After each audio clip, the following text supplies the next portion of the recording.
Hey everybody, today I am going to be doing another topic video where I asked you guys a question and I kind of react to some of your responses. They've been very interesting, it's been fun to do. But this time the topic is guilty pleasures. What are your favorite guilty pleasures and why? So here we go. The Mummy from 1999. I used to think it was a shame that it's not a genuinely scary film, but over the years I've learned to appreciate it as a ridiculously fun B-movie adventure film. And I think what ultimately saves the movie is that Rachel Weisz and Brendan Fraser have great chemistry together. Oh my goodness. You're preaching to the choir here. I loved The Mummy when I was a child. Loved it. I've easily seen it over 50 times, which was not uncommon. I mean, all I did when I was a child was watch movies, but this was one of them that I returned to really frequently. Used to reenact all the scenes. I know every frame of it. I went to CD World or, back when they had CD stores or something, and I went and bought the Mummy soundtrack because it was fucking Jerry Goldsmith. Jerry Goldsmith has done some iconic scores, but he's also, done the scores for a lot of movies that are not very good, but yet he just elevates the material. And the score for this is great. It's classic Jerry Goldsmith. And yeah, as you say, it's just, it's a ridiculously fun B-action movie. It's going for the Indiana Jones sort of thing, but it's not nearly as sophisticated as Indiana Jones, not nearly on that level if you want to go more for the B-action adventure film. But I will say it is fun for what it is. And yes, as you said, Rachel Weisz, I honestly, I'm not a big fan of Brendan Fraser, but I think that she is the one that saves this film. I mean, she really just elevates everybody else, and she's fantastic. A fun one, and I get the nostalgia for it. Independence Day. I loathe Hollywood movies, particularly action ones, but for some reason, I'm hooked from beginning to end. Cinema as cotton candy. That is a good way to say it. Cinema as cotton candy is how I would describe a lot of Roland Emmerich films. And, when it comes to Roland Emmerich, he is the very definition of guilty pleasure. People are like, oh, I feel guilty about liking it. It's like, but no, he's servicing that particular category of films, I think. A lot of people like to compare him and Michael Bay. I'm not really sure why, because they are so different. And I prefer Roland Emmerich by miles over Michael Bay, just because I think that he's more self-aware, he's more cheeky about it, and he kind of knows what he's going for. It is kind of made in that vein of movies like, in the late 70s, like The Towering Inferno. It has that thing where it's like, you've got a big ensemble cast, none of them are really developed particularly properly, but they all kind of work together in a cohesive way, and you've got to give it to Independence Day for that, despite so many of its flaws. And of course, it's got Will Smith in it, and he is so charismatic in those early movies, particularly in the 90s, back when he had no equal on that level. I have so many fond memories of Independence Day, and honestly fond memories of Roland Emmerich movies in general. They just don't take themselves so seriously. They're fun and cartoony, and, it works, especially for like a July 4th movie, Independence Day. School of Rock by Richard Linklater. Not the most technically amazing movie, but the performances between Jack Black and the kids are amazingly special and fun to watch. The movie has so much love and learn in it, and it actually inspired me to become a music teacher. That's fantastic. And honestly, I think that's what Richard Linklater would love to hear if you were to say that to him about this particular movie. It's funny you say that because my mother is a music teacher, I should say a piano teacher. This is one of her favorite movies of all time. I have seen it so many times. That's another one that I've seen probably over 50 times. And a lot of it because of her. We just have so much fun watching that particular film. But yeah, you're right. A lot of it has to do with Jack Black. He just has so much energy and excitement. And I think that, those kids, they pick kids who had some musical ability, some technical ability as musicians. I think they really push Jack Black, who's not particularly technical as a musician. He uses a lot of, his personality in order to sell it. But I think they elevated him and got him to work a little bit harder. And I think he elevated them to get their energy up, to be more fun and exciting on screen. And that camaraderie between them is really interesting to watch. Yeah, you're right. I mean, it's not groundbreaking or anything. It certainly has its flaws. It is that typical trope of, somebody down on their luck and they become a substitute teacher and they change the lives of the children. We see that so many times. But this is one that I actually prefer to a lot of the other ones because it feels less half-assed. And Richard Linklater, just as a director, he has a lot of passion for his work, whether he's doing a big film or he's doing something kind of smaller, like, you know, the before after trilogy. He really has a lot of passion for what he does, and it comes through even in this film. Les Miserables from 2012. I didn't even get through it. It served as my intro to Les Miserables and musicals. Now I have a problem. It's a guilty pleasure. I understand that. And I'm glad that you're hooked on musicals. I am also hooked on musicals, though my favorite guilty pleasures tend to be musicals like from the 1950s, like those really bad MGM Technicolor musicals, like I Love Melvin, There's No Business Like Show Business, and stuff like that. Even like the old Busby Berkeley musicals. There's some that are iconic and some that are really bad, but ooh, it makes me sad that you got hooked on it from Les Miserables, but whatever, you know, it's your opinion, but I've talked about Les Miserables a lot. That's one of those movies. I talked about it in my review for Cats because it's by the same director. So you can see more about that there. But yeah, when I talked about Cats, I talked about how it was really bad, but in a way that's not offensive. Whereas Les Miserables to me was really bad in an offensive way. Offensive because of the direction. You know, like it's a movie, or sorry, it's a story and a musical that is very harrowing and very dark, very tragic. And Tom Hooper, as a director, his choice there is just to go for these nauseating fisheye lenses, these wide-angle lenses that are right up in your face to capture the emotion. But it's like, you know, when you do that to such an extent, you kind of lose what you're going for, and it becomes weighted down by this unnecessary feeling of just viscera. I know he's probably trying to go for like a Murray Falconetti kind of Carl Dreyer sort of thing, Passion of Joan of Arc. But that film has so much nuance and dimension to it, where this one is just throwing the viscera in your face so constantly to the point where it literally makes me nauseous when I watch it. Nothing about the film works for me. And when it was over, and it's a long movie, I mean, what is it, like 3 hours long? After it was over, the look on my face was just like, like it, I really don't like that film. But guilty pleasure, I understand. Batman and Robin. It's so bad, it's hilariously enjoyable compared to BVS. So bad, it's soulless. And I guess when you say BVS, you mean Batman versus Superman. But I'm so glad that you said Batman and Robin. Joel Schumacher, may he rest in peace. He died very recently. The director of this film. I love Batman and Robin. I did years ago a guilty pleasure video, 10 years ago, something like that. I was a child. But I think Batman and Robin was my number one. I think I never really understood why people hate it so much. I think part of the reason could be because technically it's supposed to be in the same canon, like, you know, the same particular series as the Tim Burton films, which came out in the 80s. And then it sort of developed and he left and it became Joel Schumacher's vehicle. And of course he went for such a different style than Tim Burton.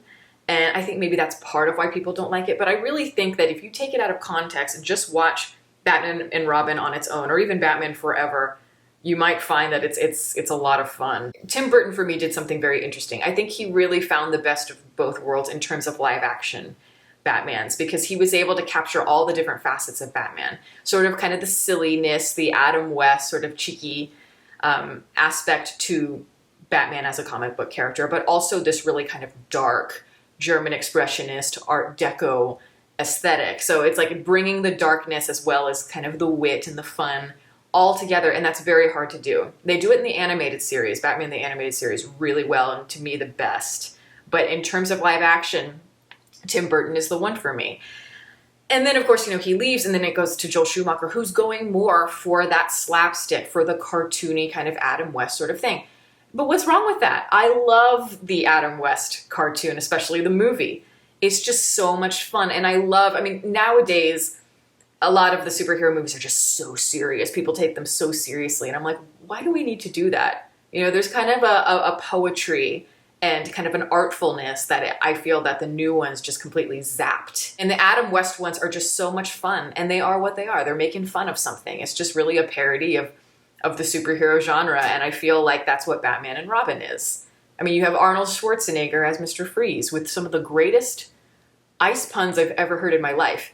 Yeah, it is Joel Schumacher, so just the look of it is really just gaudy and just overstuffed, has an artificial sort of feeling to it. But again, all of those colors and everything just add to the silliness of it. So I I can't get enough of it. If it's on TV, I have to watch it.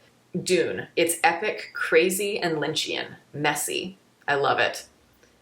You know, I think that's a really good choice because David Lynch, of all the movies he's made, that's one of them that just really does not come together, unfortunately. But, you know, he's very aware of that. He's been very vocal about his frustrations with how the film turned out. But yeah, like when I look at David Lynch, there's a lot of things that I love about him, but there are a few things out there that I really don't like that he's done. But even in the things that I don't like, there's something about it, because it's David Lynch, that is interesting and exciting. Even if I don't particularly like a film or don't think it comes together fully, there are like scenes that I'll watch over and over again. And I think with Dune, it's that kind of movie. As you say, yes, it's messy and it's Lynchian. So even when it's an auteur not maybe at their best, it has something about it to admire. But I am really excited about the new one if it ever does come out. But, you know, I think Denis Villeneuve is a great choice. And so maybe he can tighten it up a little bit. But I do think there will never be that vision, that like David Lynch vision that we all kind of crave. And to be honest with you, I would have liked to see the direction they wanted to go initially with Dune, which would have been directed by Alejandro Jodorowsky. It would have had a score, I think, by Pink Floyd. So that would have been badass. Messy, I'm pretty positive, but badass. Jennifer's Body. It's a slick teen angst melodrama amplified by demonic forces. It's funny you bring that up because I just watched that movie quite recently. And after I watched it, I was very, very torn on it because I do think it has a lot of the things that you mentioned here, that, you know, it is a teen angst melodrama. It's fun. It does have that satirical quality to it, very Brian De Palma. I like the idea behind it, making kind of a satirical horror film where it subverts your expectations more on the side of the feminine energy, of the woman, and also examining just the way we objectify women in a lot of ways. All of that stuff I think was really interesting. And I think, for me at least, I know it's kind of developing kind of a cult status. For me, I wish it had gone further. It needed a better writer, in my opinion. Though I will say, I'm not a big Diablo Cody fan at all. But I will say, if she's going to do anything, these sort of, as you say, teen angsty melodramas that are meant to be satires, more work in her favor. But for me, more of it is a structural problem, the way that the story is built.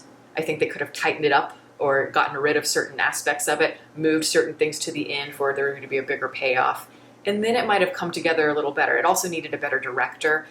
That's a movie I would love to see remade and done more like as if it were Carrie by Brian De Palma. That to me is like the fully realized version of it. But there are things I do admire about Jennifer's Body. And I think it's a great character for Megan Fox, somebody I think who's really been misunderstood as a celebrity presence. And I think this was the perfect role for her. But I really do, I wish it had come together in a more cohesive way. But it is a good guilty pleasure choice for sure. Space Jam. I recently watched it after so long and it was cringy as hell, but I still loved it for the nostalgia. Great memories. Yes, of course. Space Jam is one of those movies that, it's cringy. It's really bad. It's really, when I think about it, it is purely designed, I think, from a marketing standpoint, from a financial standpoint. You know, they in their pitch meeting, they're saying, Michael Jordan, the Looney Tunes crossover, think of the Happy Meal possibilities. It's just dollar signs, really. And yet, there's something about that is strangely comforting. It's kind of like when you go on YouTube and you look up maybe old commercials that played on Nickelodeon back in like 1999, and you just sit there and you watch it. And all of what you're watching, it's all like junk food for the brain, so shallow, and yet it's strangely comforting because it is so shallow. And that's kind of how I feel about Space Jam. It's so zeitgeisty. It's the perfect zeitgeisty movie because, Michael Jordan, the Looney Tunes, the sense of humor about it, the soundtrack, all of it is just so 90s. Of course, I'm just like all of them. It has a special place in my heart. It came out when I was 7 years old and I thought it was a masterpiece. I thought it was the greatest thing I'd ever seen. And it's like Kingdom Hearts. Kingdom Hearts, it's like, what could go wrong? You know, people are going to want to see Disney characters and Final Fantasy characters cross over. It's going to make a profit, or at least you'd hope so. That's why they make decisions like that. Though with Kingdom Hearts, it has a pretty cohesive and strong story. At least it did for its time, and that was one of my favorite games. But there are very similar in that sense. Can I say Star Wars, the original trilogy? I love those movies, but they definitely can get stupid at times, so a little bit of guilt does come with it. But I like turning off my brain for 2 hours and enjoying well-made entertainment. Yes, and I am so glad that you said Star Wars, because absolutely it is a guilty pleasure movie. I get so tired of the way people talk about Star Wars now, as if it's just like the greatest masterpiece of all time. It was meant to be, in its original inception, it was meant to be a kind of Flash Gordon B type of movie. That's what it was. And if you watch the original Flash Gordon series from the 30s, you will see just how similar they are. Just the most ridiculously cheesy, cringy dialogue. All of that is intentional. And it's meant to be kind of like take you back to what it was like to be a kid. Now they do it very, very well, especially in the original film, A New Hope. It's done exquisitely and very, very, very balanced. One of the most balanced versions of that, kind of like Wizard of Oz. You know, they tell the hero's journey absolutely perfectly. Beautifully done, but still a guilty pleasure. So I've just never really, I mean, I understood as a kid, but as an adult, I never understood why so many people are always reading so deeply into the politics and to the complexities or this or that. I don't think it's that complex. I'm gonna get killed for saying that, but I don't give a shit. The Rock. It's so brazenly full of itself and just mindlessly entertaining. From the ridiculous one-liners to the overused score to Nick Cage being Nick Cage and Michael Bay being Michael Bay. It shouldn't work, but for whatever reason it does for me. It's you're the Rocket Man, shoots a rocket at Tony Todd. That is a great line. There are many great Nick Cage-isms, great Nick Cage lines in it. Yeah, I agree 100% with you. I reviewed the film, I think at the beginning of quarantine, so like in March sometime, because it is one of my favorite guilty pleasures as well. I feel like it's the one time that Michael Bay, you know, he was a little bit more tame back then.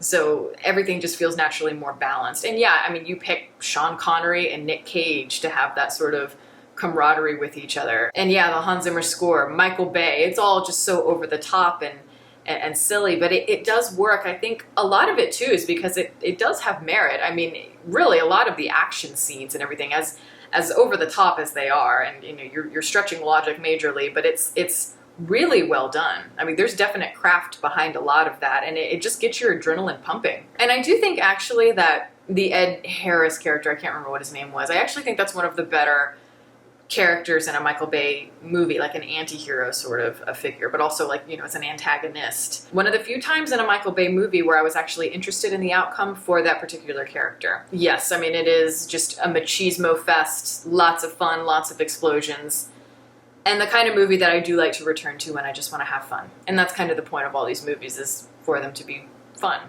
But yeah, you guys have some really good answers for me, and I really enjoy reading a lot of your reactions to things, and I like responding to them.